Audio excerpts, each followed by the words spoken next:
One person came to the Buddha with a heavy heart. He didn't come to ask for an answer to any problem, but only because he had run out of all hope. With nowhere left to turn, he told the Buddha about his bone-deep exhaustion. He said that waking up every morning was an endurance. I open my eyes, but don't want to wake up. I just want to sink away. And every evening was a fear. I close my eyes, but fear I am still breathing. Afraid of having to start tomorrow again. People often advised him to be optimistic, to think of positive things, but he only felt every thought is as heavy as stone. I don't blame anyone. I am just too tired. He asked the Buddha with a desperate voice, when life is this painful, can I stop? Are some people born only to keep others safe and sound? The Buddha listened compassionately and without judgment. He did not offer any advice about having to try and continue. Instead, he gently understood. As an acknowledgement for the suffering of those who always try, he responded, his voice warm and soft, my son, remember this. A long time ago, right from when humans learned to light a fire to warm each other, they gave away their warmth. They used their hands to protect, to keep that fire from going out, so others could be safe. But in the process of diligently guarding that fire, people forgot a simple thing. They forgot that the very hand that held the fire, the hand that tried to do everything good, is also the hand that knows being burned. That hand is sore and also needs rest. The Buddha looked at him with profound understanding. Affirming that he was not alone in this fatigue, he concluded, his gentle whisper with empathy, you are not the only one feeling this weariness. You are not the only one carrying this burden. The truth is, many of us have been tired for a very long time. Many have carried too much, held the fire too long, and silently endured burns throughout their lives. My child, the Buddha said softly, listen to me and let me bring you back to the origin of this fatigue. You do not need to say anything. Just sit still and listen. The tiredness within you is not something evil or shameful. It is not a punishment. It is a trace, a gentle shadow that walks alongside the most beautiful thing humanity has ever created — compassion. Thou imagine the very distant past, when humans sheltered in caves. Every day was a struggle with hunger and fear. At that time, strength was the only law of survival. The weak were left behind, and nature knew no pity. Then, one cold afternoon, a hunter returned after a long journey. He was utterly exhausted, but still carried the meat he had hunted. On his way, he met an old man who had no strength left, sitting shivering by a rock wall. And in that moment, in the hunter's heart, where only the instinct for survival should have been, a softness unlike anything before suddenly arose. Pity. He did something contrary to his instinct for existence. He shared his portion of food with the weaker person, even though he knew it would make him hungrier, more tired, and perhaps not survive the next day. But in that very moment, humanity gained its greatest marvel. Compassion was born. Compassion was the turning point of civilization, but at the same time, it was also the beginning of the burden. Since learning to love, humans no longer live only for themselves. They carry another soul within their heart, the soul of the person they love. And so the first fatigue appeared. That hunter had to wake up earlier, travel further, and risk more to find enough for both. He worried not only for himself, but also for the weak person. Every night he lay awake, fearing the fire would go out, fearing wild beasts would approach. That fatigue was no longer the tiredness of muscles, but the tiredness of the mind. Tiredness because of compassion. Tiredness because he knew he was no longer allowed to live lightheartedly. From then on, humans began to carry an invisible thread in their hearts, binding them to the pain of others. That thread is named love, and from within its light, the shadow of exhaustion was also born. Therefore, my child, if you find yourself weary because you have tried to keep others peaceful, then you are simply continuing the path that humanity started in the very beginning. Your fatigue is proof that you have a heart that knows compassion. When the first human knew love, they also knew weariness. That is the most sacred mark that humankind carries. Embrace that fatigue, my child. For within it, the fire of the greatest good in your heart is still smoldering. My child, Continue to listen so I can speak to you about silent fatigue. This time, it comes from giving away warmth and accepting oblivion. After humans learned compassion and learned to share their food, they discovered a great tool to fight against the harshness of the world. Fire turned the fearful darkness of night into a safe refuge, transforming the bone-chilling cold into a warmth that nurtured life. Imagine those cold winter nights. An entire group of people, family, tribe members gathered around the fire. They felt absolute safety. They could relax their bodies and could sleep deep sleep without fearing wild beasts or the piercing cold. That warmth kept the entire tribe alive, allowing humanity to recover its strength and continue to exist.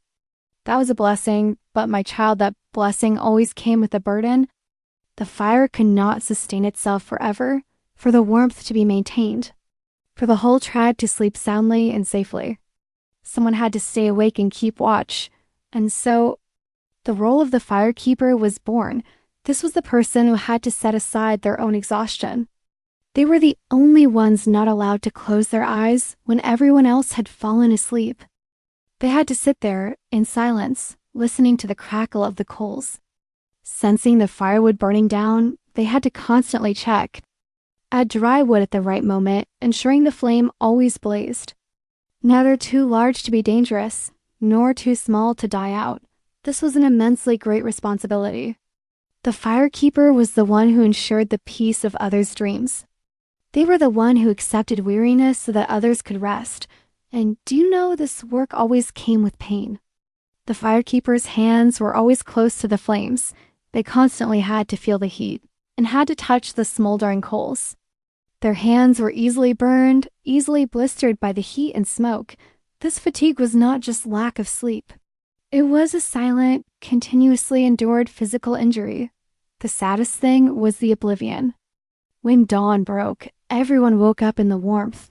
They thanked their luck, thanked the fire for saving them, but few remembered. Few asked after the person who had stayed awake all night to tend the coals.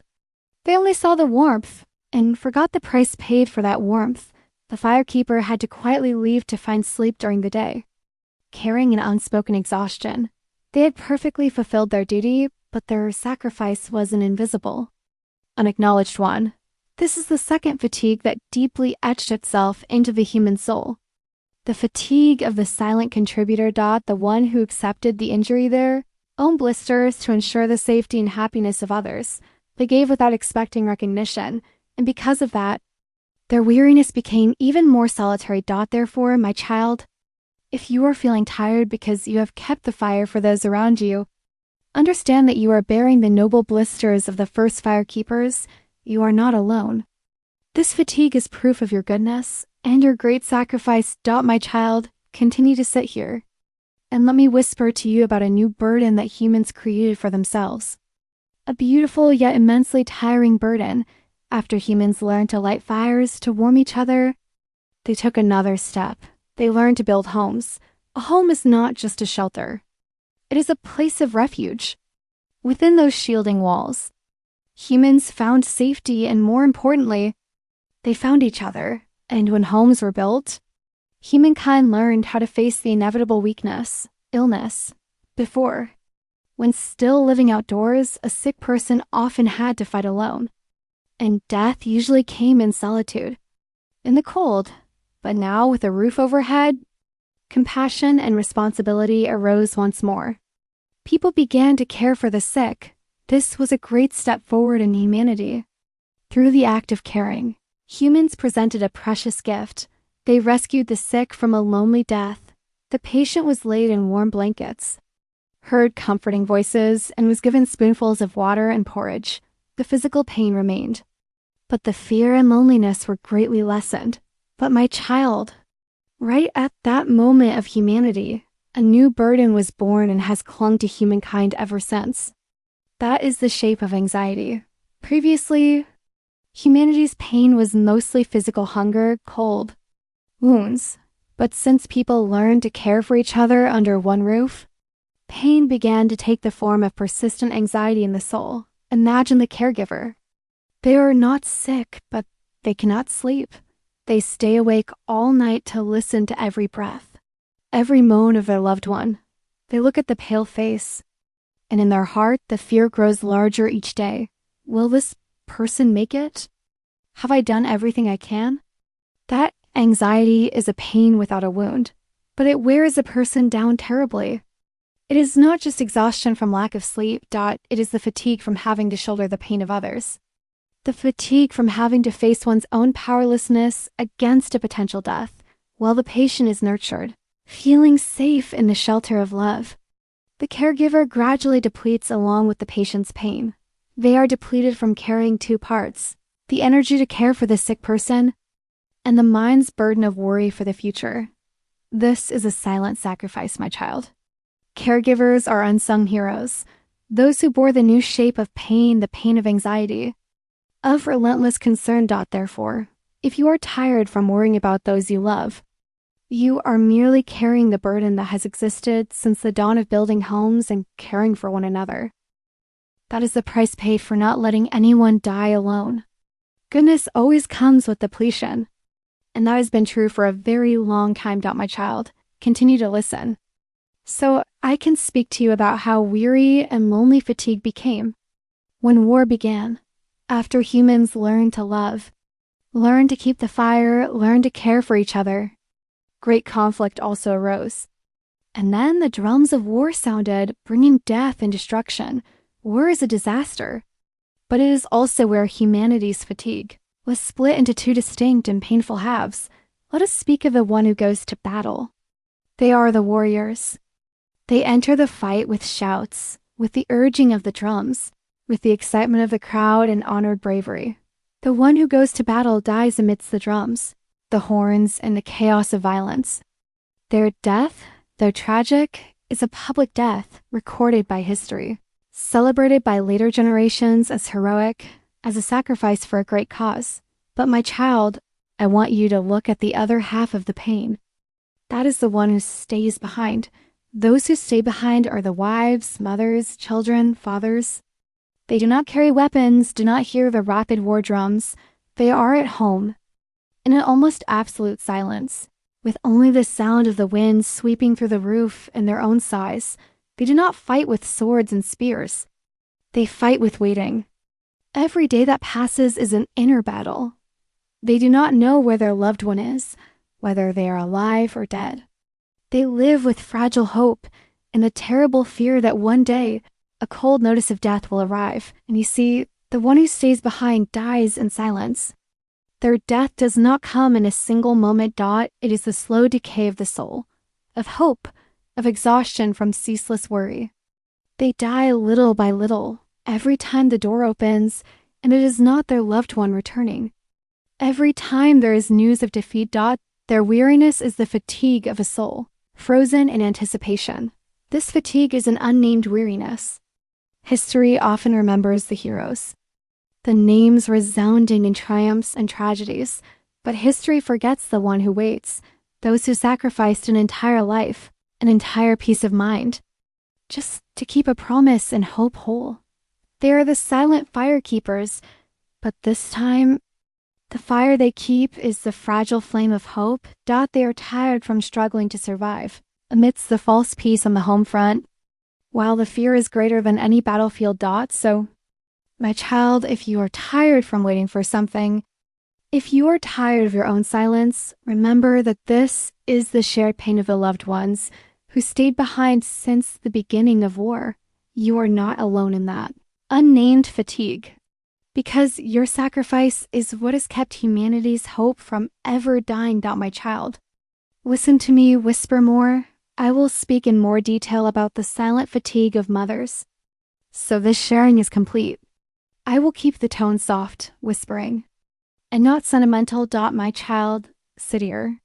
So I can speak to you about an invisible but heavy burden, a burden named forced strength, which has been etched deep into the hearts of mothers throughout generations. In every upheaval of humanity, after devastating wars, amidst prolonged epidemics, or simply facing the hardships of everyday life, there is always one person who must stand firm.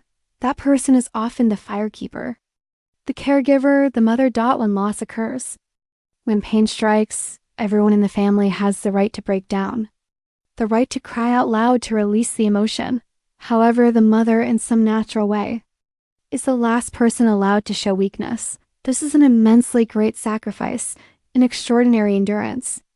Mothers have learned to hide their tears. They learn to suppress their sobs, learn to keep their faces calm. Even having to wear a smile while their heart is breaking into pieces. Understand, it is not because they are not sad. Their heart aches just like anyone else's. Even more so because they carry not only their own pain, but also the despair of their children. Of loved ones who are looking to them for comfort, they are human too. And they also need to cry and need to release the emotion, but they cannot. They deeply understand a sacred and heavy truth. They are the final support. The pillar of spirit. They know that if they allow themselves to collapse, if they let their tears flow, the whole family will fall apart. Their tears are not just personal sorrow. They are a sign of the collapse of faith, of the disintegration of hope in the souls of the others. They cannot let that happen. Therefore, they choose to conceal their sorrow deep inside. Their fatigue is not the tiredness from hard work, but the exhaustion of having to constantly force themselves to be strong. It comes from having to maintain a false composure, having to hide their own ultimate weakness and pain. Day after day, they are tired from having to keep an artificial flame of hope alive, just so others have a place to cling to and weather the storm. This fatigue silently accumulates with every sleepless night, every forced smile, every lie about their own stability. It erodes the soul slowly, deeply, and nobody sees it. This is the fatigue of preserving the spiritual life for others.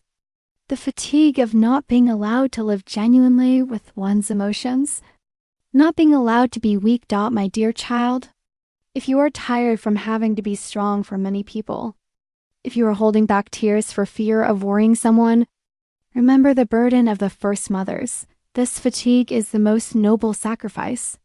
It comes from the courage to choose to endure, solitude to protect the peace of those you love. You are not alone in this exhaustion for the sake of love. You are simply doing what the greatest people have done, choosing pain for yourself in exchange for the peace of others. My child, listen to me whisper more. I will speak in more detail about the burden of duty that is weighed heavily on the human soul. So this sharing is complete and whole. My child, sit here. So I can speak to you about an invisible type of chain that humans created for themselves, which turned fatigue into shame. Duty. As society gradually stabilized, good things like compassion, sharing, and sacrifice were formalized, named as responsibility, as a role, and finally, as duty.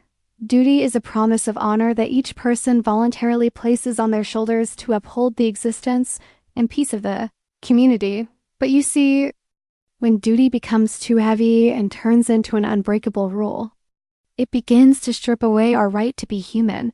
Before the word duty appeared, fatigue was simply a biological sign the body needed rest. The firekeeper falling asleep after a long night was the rule, but when duty took its place, it brought a harsh demand. Duty must be completed perfectly, regardless of whether the body protests or not. And from that, a psychological tragedy occurred. People began to apologize for being weak. Imagine a person who is exhausted, who wants to stop and rest for a moment. They dare not say directly, "I'm too tired. I need a break." Instead, they have to say, "I apologize for failing. I apologize for not being able to complete my responsibility. Today, feel terrible." Guilt for the body's natural fatigue.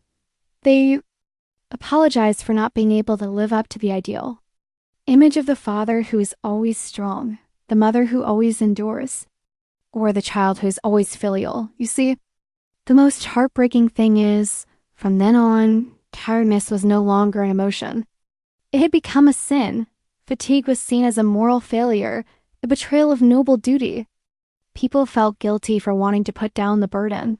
They feared being judged as irresponsible, as not loving enough, as unworthy of others' trust. They feared the judging gaze of society and of themselves. The weight of this shame is heavier than any physical burden. It is not external pressure, but self-punishment within the soul. Compels people to continue struggling. to hide their exhaustion under the guise of continuous effort, unacknowledged. Unpermitted fatigue becomes a smoldering mental illness. People dare not rest because resting is equivalent to admitting failure and performing their sacred duty. So, my child, if you're feeling guilty because you are tired, understand that you are bearing the legacy of the harsh word, duty. You are carrying the pain of the first people who learned to turn exhaustion into shame. I want you to know, fatigue is not a sin. It is simply a sincere and necessary plea from your body. Never apologize for being tired. Allow yourself to rest because you have carried the burden so well. And you deserve to let go. My child, listen. I will speak about a special kind of fatigue and exhaustion that comes with dedication, yet is concealed and becomes invisible to others. That is the burden that appears when illness spreads. When illness, whether a major epidemic or just a chronic disease in the family, strikes, it becomes the focal point of all attention. In this situation, the care, the compassion of the community and loved ones are all directed towards the person suffering, and that is entirely right, my child. The suffering person receives deep concern. They receive continuous visits, emotional encouragement, and material support to buy medicine and nutritious food. Their pain is a visible pain, acknowledged, understood, and prioritized by society for care. They lie on the sickbed, allowed to be weak, allowed to complain. But my child, in that scene full of humanity directed towards the patient, there is a group of people who silently disappear. The caregivers, they are the ones who have completely forgotten their own sleep. They are the ones who must wake up in the middle of the night to watch every weak breath, to take the temperature, to change warm compresses, to support the patient. They are the ones who must hide their exhaustion to always bring hope and calmness to the patient. They must manage all household chores, seek provisions, and most importantly, find money for medicine, all while providing relentless care. Their fatigue is not the fatigue of sickness. It is the fatigue of continuous responsibility, of psychological stress that never lessens, and of ultimate loneliness within their own home. The caregiver is never allowed to be sick, never allowed to cry, and never allowed to be sad. They must be the steady rock for the patient to lean on. They must make themselves invisible, becoming a ghost in the very concern of the community. They dare not complain, dare not speak about their exhaustion, for they fear worrying the patient further, fear being seen as uncaring or not loving enough. They must constantly say, everything is fine. You should sleep, even when they themselves have reached their limit. And you see, while the patient is receiving all the care and being healed, the caregiver dissolves day by day in the shadows. They dissolve from chronic sleep deprivation, from anxiety gnawing at their soul, from having no time for themselves, and most importantly, from having no one to care for them in return. They break down in silence, while everyone is focused on the person who needs help more visibly. They are the heroes no one praises, the firekeepers no one relieves to tend the coals. Their fatigue is the exhaustion of unlimited giving, with no recompense. And the return is the void of acknowledgement. Therefore, my child, if you are tired from unconditional care, understand that you are bearing the burden of the first caregivers, the great invisible ones of humanity. You are not alone. This fatigue is the price paid for your deepest compassion, for the noble sacrifice that only the most loving dare to make. Allow yourself to rest, even if only in your soul. My child, continue to listen. I will speak about a new kind of fatigue, an exhaustion that comes from being turned into a tool. That is the story of when industrialization arrived, when the sound of machinery began to roar. When giant factories sprang up, the world changed. Productivity and efficiency became the new gods. Humans no longer worked only with muscle strength or compassion, but they worked at the speed of machines. And in that relentless cycle, humans gradually became breathing machines. They were fitted into the system. Their value was no longer measured by goodness or courage, but by the quantity of products they made, by the time they spent on the assembly line. They were forced to operate continuously, nonstop, like a machine that does not know fatigue. This fatigue is a new and cruel exhaustion. It does not only take over the body when they are awake. It clings to them even in their subconscious. They work even when they sleep. You see, even though their body lies still in bed, their mind is not allowed to rest. They dream of the sound of machinery, dream of the production line, dream of the numbers that must be achieved. They recreate the stress of the day in their dreams. Sleep, which is supposed to be for recovery, turns into another work shift, an unpaid and unacknowledged shift. Sleep is no longer relaxation. It is merely a physical pause. The spirit and soul still have to run along with the pace of work. And what is their greatest longing, do you know? It is a longing so simple it is heartbreaking. They dream of a day off that never comes. They dream of a day not having to rush after the alarm clock, not having to face the roar of the machines. But even when they get a rare day off, their mind is still occupied by the worry of the work waiting, of the pressure that will return. They no longer know how to truly rest because they have forgotten they are human, not machines. This is the fatigue of being dehumanized. Tiredness because they have been stripped of the right to be human, to have limits, to have weakness. Therefore, my child, if you are tired from having to keep pace with the world, if you feel like an exhausted breathing machine, understand that you are bearing the legacy of the industrial age. You are not alone.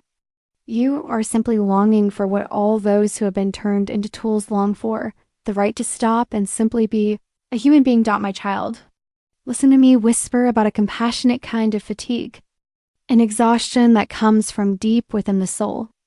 That is the exhaustion when a chronically ill person still tries to get up early to cook for the family. You've witnessed it.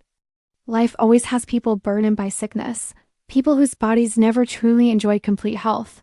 Illness has drained their strength, and their bodies are always aching, sore, chronically tired.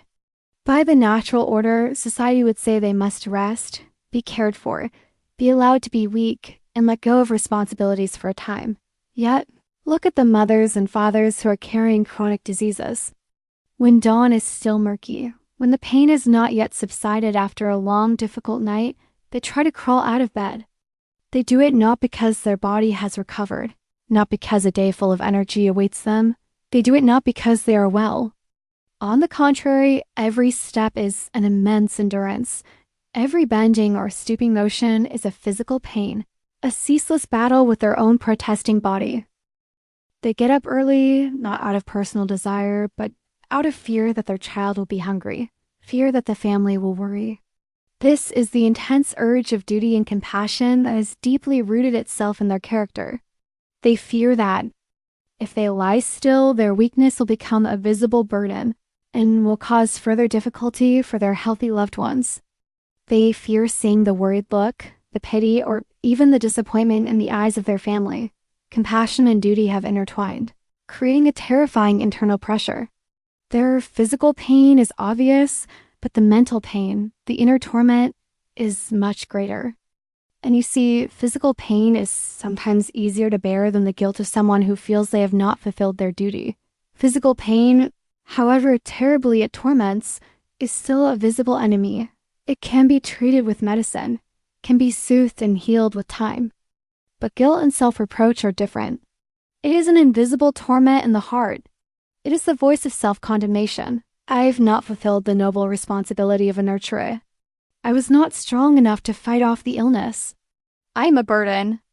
For a person accustomed to caring for others, accustomed to shouldering everything in the family, the feeling of powerlessness and becoming a burden is the greatest pain, heavier than even chronic physical agony. They choose to labor, to endure physical pain just to soothe the guilt of not yet fulfilling that responsibility.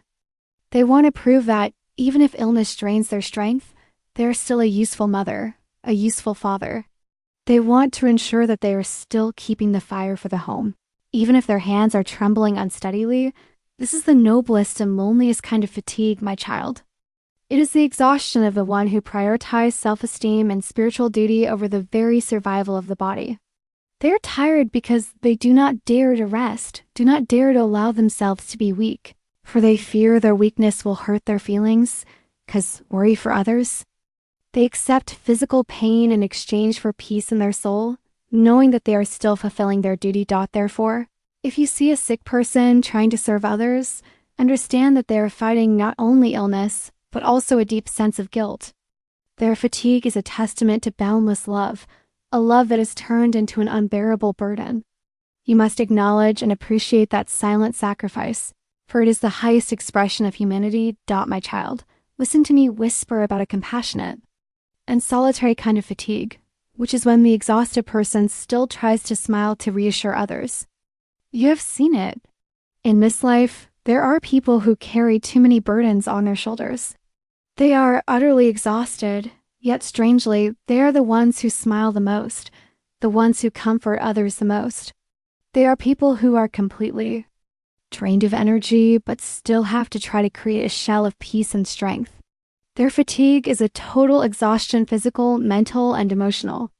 They want to collapse, want to cry out loud, and want to put down all burdens to find peace. Yet, every time they look into the eyes of those around them, family, friends, or those depending on them, they force themselves to hold firm. The tragedy is, no one truly forces them to be strong.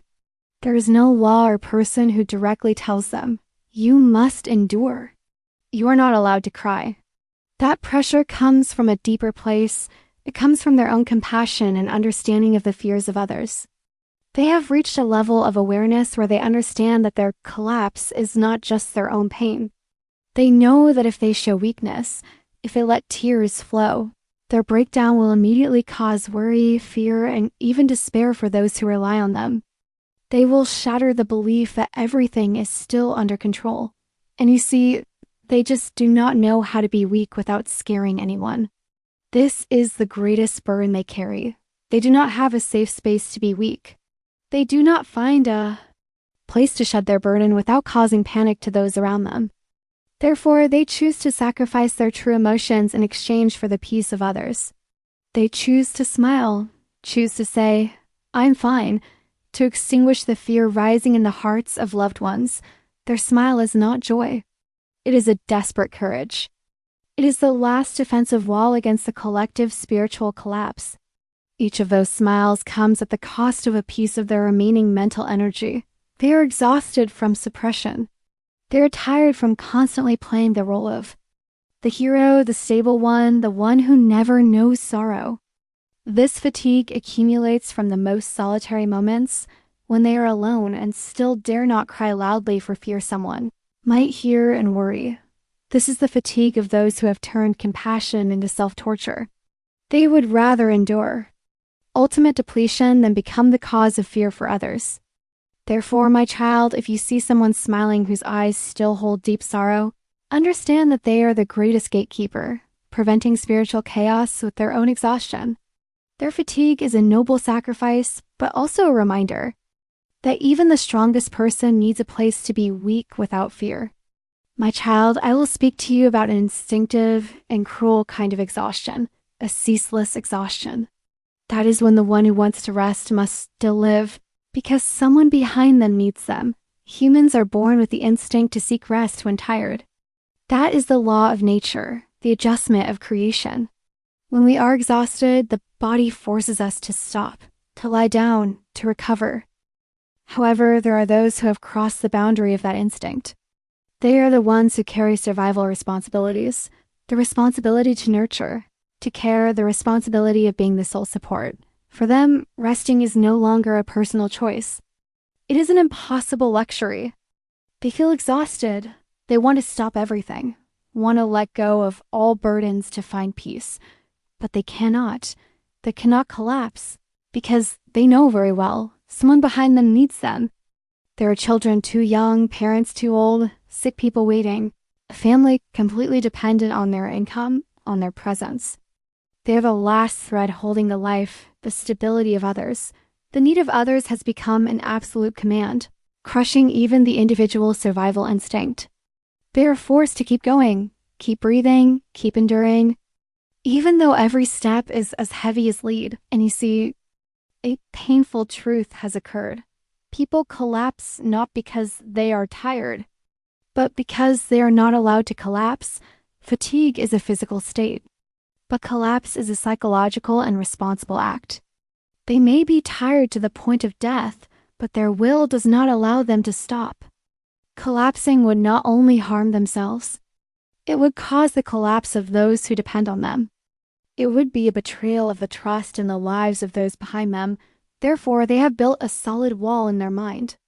They refuse to collapse, refuse to be weak, not because they are strong, but because they are not allowed to be weak. They must survive each day not because they want to live for themselves, but because they need to live for others. Their fatigue is a prolonged exhaustion, never ending. It is the exhaustion of someone who has turned themselves into a promise, a guarantee that cannot fail. They live in a state of deferred existence, where the dream of rest is always present but never realized. This is the exhaustion of those who have turned compassion into self-sacrifice without limits. They are the ones who have been tied to life by the thread of duty. Therefore, my child, if you are tired to the point of wanting to collapse, yet still have to stand firm, remember that you are carrying the burden of the noblest selflessness. You are fighting your own instinct to keep your promise. You are not alone. You are simply doing what all the most loving people do, living for others, even when you are dying of tiredness yourself. My child, I will speak to you about the danger and cruelty of prolonged endurance. That is when compassion turns into a burden, and that burden turns into a habit. All the fatigue I've told you about originates from one good thing: love and compassion. Love makes us share food, keep the fire, care for others, and force ourselves to be strong. But humans have a strange ability to adapt to pain. When we constantly carry burdens, when we constantly sacrifice, that burden is no longer an anomaly. It gradually becomes a part of life, something defaulted. Love, initially a source of strength, now turns into a burden that cannot be put down. People feel they have a responsibility to carry it, to endure it, otherwise, they will no longer be valuable. And when a burden is maintained for too long, it turns into a habit. People no longer know how to live without a burden. They do not know what to do with unburdened shoulders. They begin to feel empty if no one needs their help. If there is nothing to worry about, they have become accustomed to living in a state of exhaustion, accustomed to constantly prioritizing the needs of others over their own.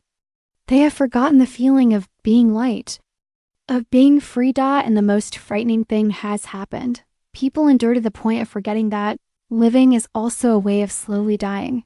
They keep thinking they are fighting to live, but in reality, they are dying day by day in depletion.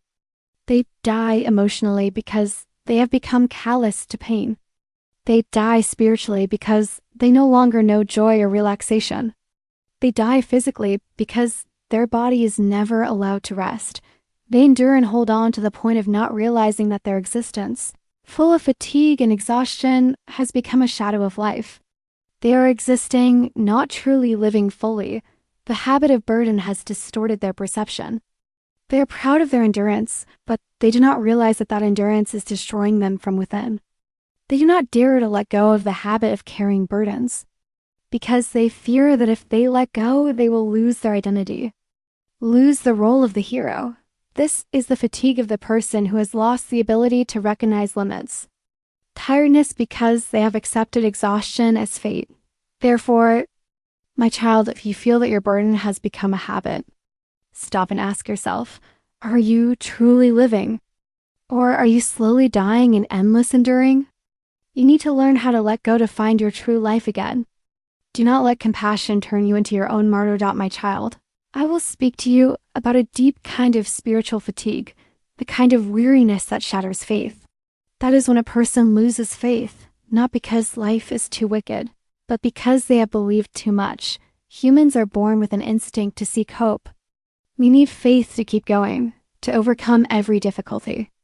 We believe in good things, believe in justice, and believe in worthy reward. However, there are people who have placed all their faith in those things, and they have been continuously disappointed. The disappointment does not come from a big shock, but from repeated enduring. They have believed in the promise of loved ones, of society, of the gods, that everything would be all right. They believe that after their efforts, they would be rewarded with peace. They pin their hopes on tomorrow being different from today. And most importantly, they believed in tomorrow. They believed that tomorrow would bring change, a miracle, or at least a little ease. They continuously invested faith in the future. But then tomorrow comes, and everything is the same, or even worse. The promise is not kept. The reward never arrives. And they have to face the old pain and burden again. Where does the ultimate fatigue come from? Do you know? It comes from the fact that they believe they could endure one more time. They have pushed their limit of endurance beyond imagination. They have used all their willpower to tell themselves, this is the last time. I will endure just one more time, and then everything will change. But then, that just one more time repeats endlessly, without conclusion. Their fatigue is the exhaustion of the one who has spent all their capital of hope. They have used up all their spiritual energy to believe, to endure, to wait, and then it all vanished. Their faith was not stolen. It was worn down, depleted through thousands of small disappointments. And when they lose faith, it is not because life is too terrible, for life has always been harsh. But it is because they have believed too much, have placed too much hope in their own ability to endure and in the promise of tomorrow.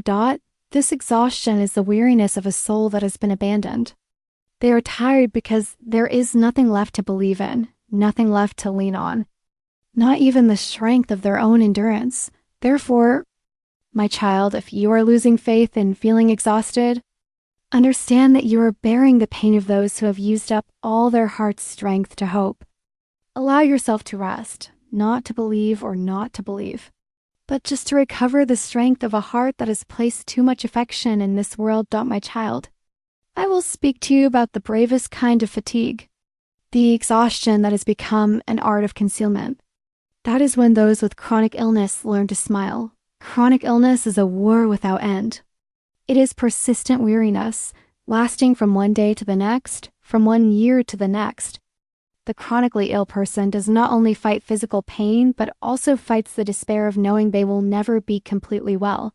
Yet, look, many of them are the ones who smile the most. They become the comforters, the encouragers for the healthy people around them. Why do they do that? They have learned a deep and painful lesson. Their pain scares others.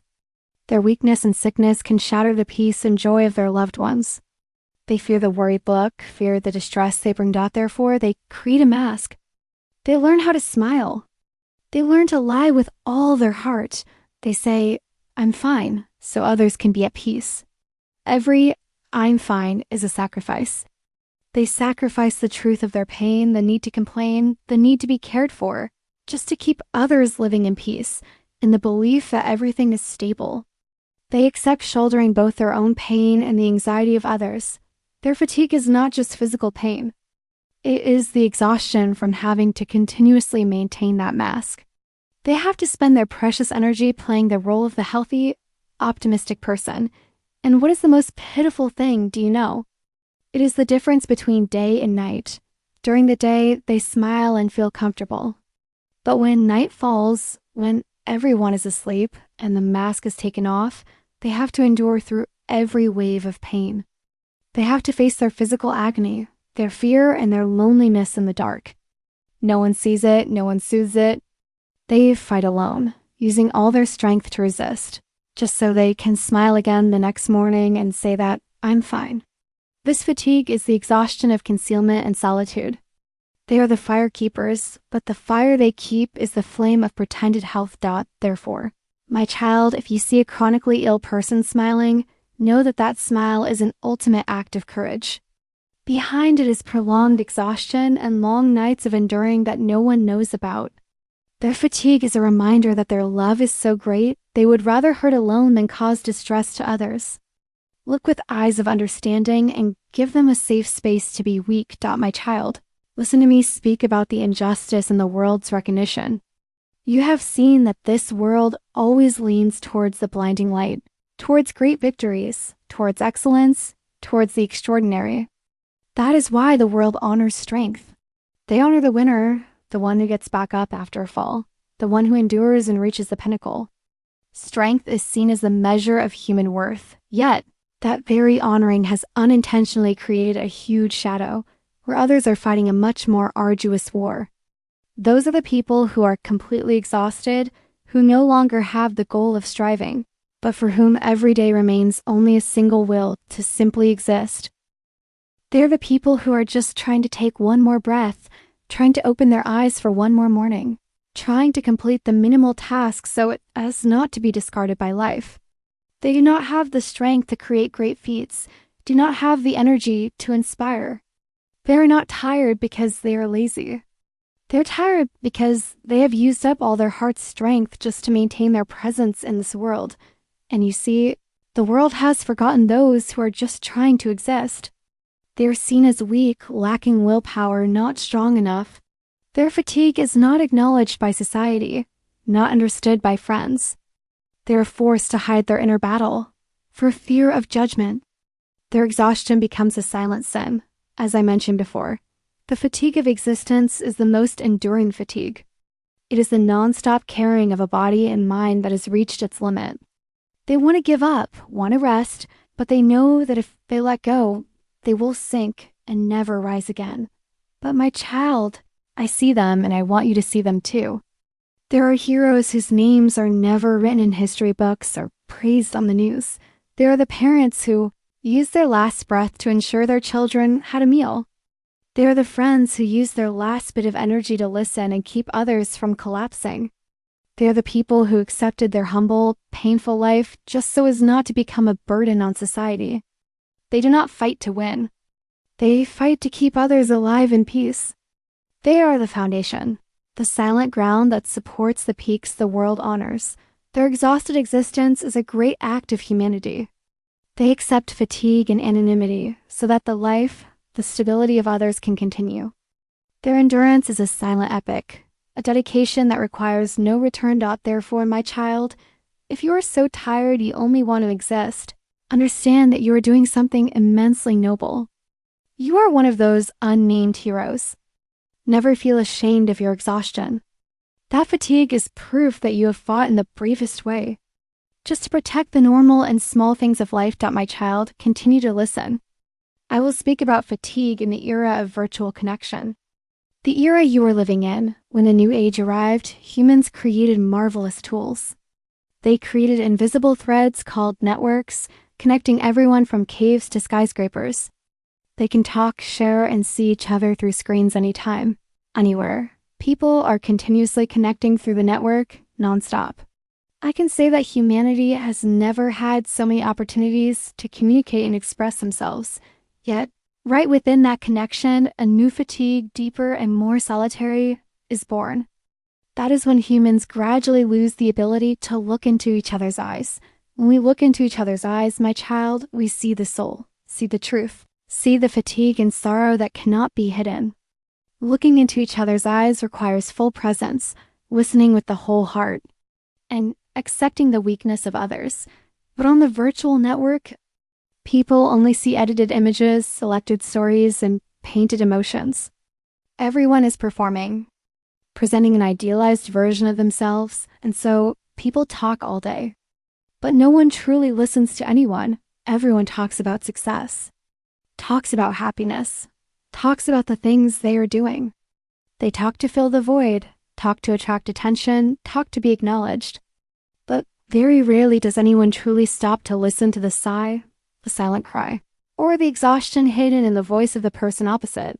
The fatigue here is the fatigue of pretense. They have to constantly create content, constantly respond, constantly show that they are busy or happy. They do not have time to rest because if they stop connecting, they will feel excluded, forgotten. The network has become a pressure machine, forcing them to operate non-stop to maintain their virtual presence. They are tired from carrying the burden of the perfect image. They feel lonely right in the middle of a crowd of thousands who are following them. They have lost the most genuine comfort, the understanding that comes from a silent gaze, a warm hand hold, a non-judgmental listening. This exhaustion is the exhaustion of a soul that is overexposed but never healed. Therefore, my child, if you are tired of the noise of the modern world, if you feel you are talking too much and no one is listening, know that you are not alone. You are simply bearing the fatigue of the generation that exchanged deep connection for broad connection. Allow yourself to disconnect for a while, find silence, and find someone you can look into their eyes to see the truth and be listened to with the whole heart. My child listens to what I have witnessed throughout the ages. I have looked through everything, from the beginning of time to your complex network age. I have seen every evolution, every change, every great invention of humanity. I've seen humans from the time of keeping warm fires in caves, to the age of electric light illuminating towering skyscrapers. I have seen crude hunting tools replaced by giant machines, and then by complex algorithms, you have built sturdier houses, warmer clothes, more effective medicines. You have eliminated many fears of wild beasts in the dark. The tools changed, the living environment changed, and the outward appearance of life is completely different. But, my child, no matter how much you change everything outside, one thing remains unchanged from antiquity until today. That is the weary sigh of humankind remains exactly the same. When the first humans shared food with the weak, I heard the sigh of carrying the burden. When the firekeepers stayed awake to watch the night, I heard the gasp of silent sacrifice. When the mother hid her tears, I heard the stifled breath of suppression. And when the machine of industrialization worked nonstop, I still heard the breath of depletion. The weary sigh of people in high-rise apartments today, after having to work continuously in front of a computer, is no different from the weary sigh of the hunter after a long day of hunting in the forest. The root of fatigue does not lie in the tool or the circumstance. It lies in compassion and duty and worry, and in the nonstop effort to maintain life for oneself and for others. I see you are tired from having to constantly message on the virtual network. But that fatigue is no different from the fatigue of the one who had to wait for war news in silence. The solitude, the endurance, the sacrifice for others, all of that remains an undiminished burden. This world always creates new kinds of burdens to replace the old ones. The burden of finding food is replaced by the burden of competition. The burden of the cold is replaced by the burden of loneliness in the crowd. Therefore, my child, I see you and I clearly understand your fatigue. Do not think that your exhaustion is a new thing that only you must endure. It is the shared legacy of humanity through all ages. Evolution brought convenience, but it did not bring peace to the soul. Your fatigue is proof that you are still living and still loving. I see it, I acknowledge it, and I want you to acknowledge it too. My child, listen to my final whisper. This is the conclusion of the sharing about the fatigue of humanity. You have seen that your exhaustion is not a personal failure or something new. It is an imprint etched through ages. Since humans first began to live for one another, I have seen you struggling under every burden.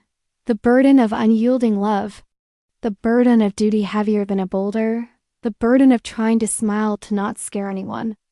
I've seen your solitude when you have to fight chronic pain. I know you want to stop, want to let go of everything to find peace, but I also know the threads of love and responsibility are holding you back. I understand that for you right now. Rest is an impossible thing, a command that cannot be carried out. I will not ask you to do anything. I will not give any advice. I just want to say, I witness your entire pain. I do not judge. I do not evaluate. I do not place hope. I am simply here beside you to acknowledge the truth of your exhaustion. I place my hand upon the ground and whisper softly, if you cannot rest, let the world rest in my heart for a moment. This is not an invitation for you to let go or to take action. This is the supreme acknowledgement that your burden is real, and it is too much for anyone to bear. I am only saying that, at this moment, I embrace all that heaviness. I embrace every worry, every fatigue, every gasp you dare not exhale. You do not have to do anything.